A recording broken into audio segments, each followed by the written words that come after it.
సుమన్ టీవీలో మీ personal and business promotions కోసం కింది నెంబర్కి కాంటాక్ట్ చేయండి.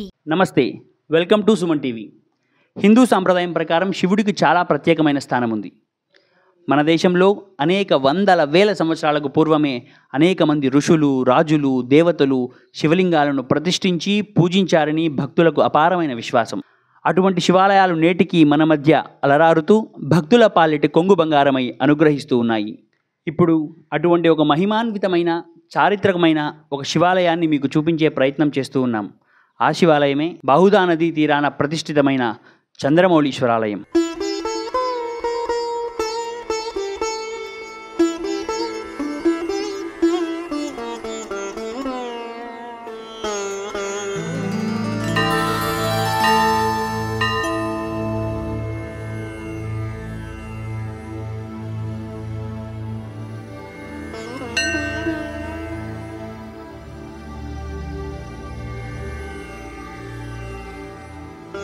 ఇప్పుడు మనం ఆలయ నిర్వాహకులు శ్రీ ఓబయ్య గారితో ఉన్నాం.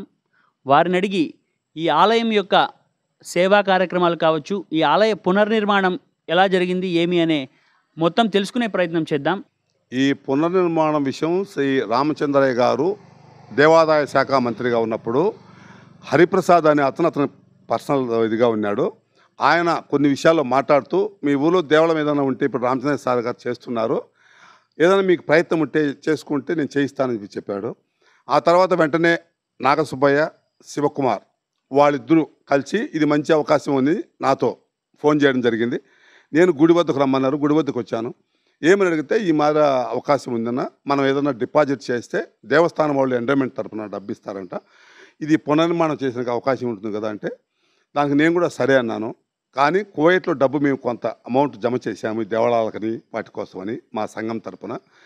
అందువల్ల నేను కూడా మా సంఘ సభ్యులతో ఒక్క మాట మాట్లాడతానని చెప్పి వెంటనే సంఘ సభ్యులకు ఫోన్ చేశాను. చేస్తే ఇంకా మీరు ఇంకా ఆలస్యం చేస్తున్నారా, వెనకబడే ప్రొసీజర్ కానీ అని చెప్పారు. వాళ్ళందరి సహకారంతో నేను వీళ్ళకి మాట ఇచ్చాను. డిపాజిట్ మేము చేస్తాం, ఇబ్బంది లేదని చెప్పాము.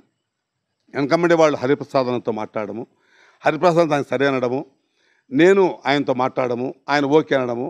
కేవలం అప్పుడు ఎండోమెంట్లో ఈ గుడి లేదు, తర్వాత మేబీ ఎండోమెంట్లోకి చేర్చాలని చెప్పి నా ప్రయత్నం సహకారంగా అందరి సహకారంతో నేను చేసి కేవలం 6 రోజుల్లో దీన్ని ఎండోమెంట్లో చేర్చి ఆ పుస్తకము ఆ సర్వే అన్నీ తీసుకొని దానికి ఒక నెంబర్ వస్తుంది కదా, కోడ్ నెంబరు, అంతా మొత్తం రిజిస్ట్రేషన్ చేయించి ఆ రిజిస్ట్రేషన్ నెంబర్ అంతా తీసుకొని ఆ బుక్లెట్ చేసుకొని తీసుకొచ్చాం.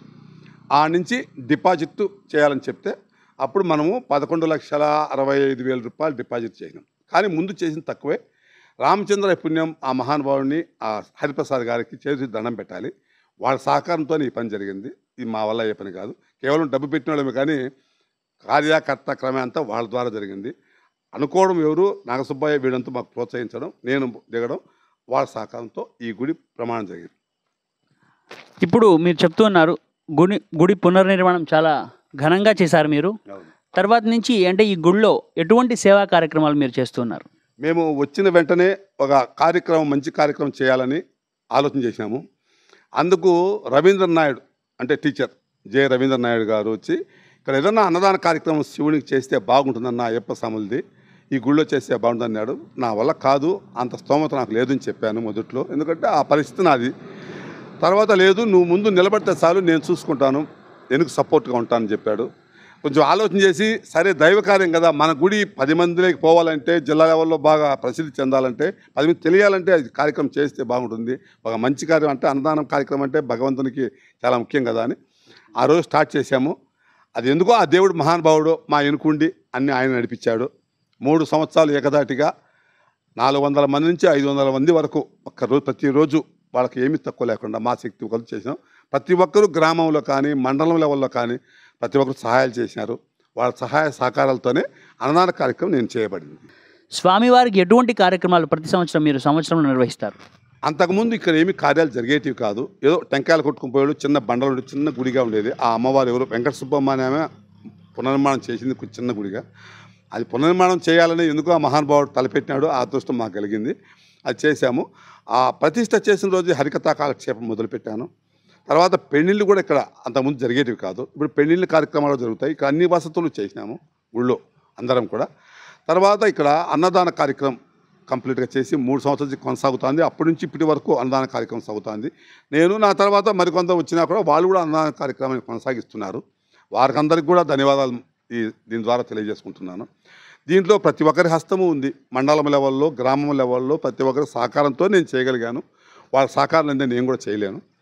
డబ్బులు కూడా కొంతమంది ఈ పడికెట్లకు కూడా ఇచ్చారు. అక్కడ స్వామివారి బొమ్మలు తీర్చినాము, వాటికి కొంతమంది ఇచ్చారు. ఇట్లా కొంత అమౌంట్లు కూడా ఊళ్ళో గ్రామస్తులు కూడా మాకు ఇచ్చారు. వారందరికీ కూడా సభాముఖంగా ధన్యవాదాలు తెలియజేసుకుంటున్నాను. థ్యాంక్ యూ అండి. మరి స్వామివారికి మీరు ప్రతి సంవత్సరం శివరాత్రికి ఎటువంటి కార్యక్రమాలు నిర్వహిస్తారు? శివరాత్రి ఖచ్చితంగా స్వామివారి కళ్యాణం ఘనంగా వైభవంగా చేస్తాము. ఎంత ఖర్చైనా వెనుకాడకుండా అన్నదానము, స్వామివారి కళ్యాణము చాలా చక్కగా చేస్తాము. ఊర్లో అందరూ కూడా పాల్గొని దాంట్లో జయప్రదం ఆ కార్యక్రమాన్ని చేస్తారు. కావున ప్రతి సంవత్సరం ప్రతి ఒక్కరికి అన్నదాన కార్యక్రమం చేయాలనే ఉద్దేశం, ఏదో ఇంకా కొన్ని ఆలోచన చేస్తున్నాము. ఒక సంవత్సరం తర్వాత ఏదో కొన్ని నిర్ణయాలు చేయాలని, అంటే మధ్యలో కూడా భోజనాలు ఆ స్వామివారికి అన్నదాన కార్యక్రమం చేయాలని. అది కొంచెం టైం పట్టచ్చు. దానికి ఒక నిధి అనేది తయారు చేసుకోవాలి. ఆ ప్రయత్నంలో ఉన్నాం.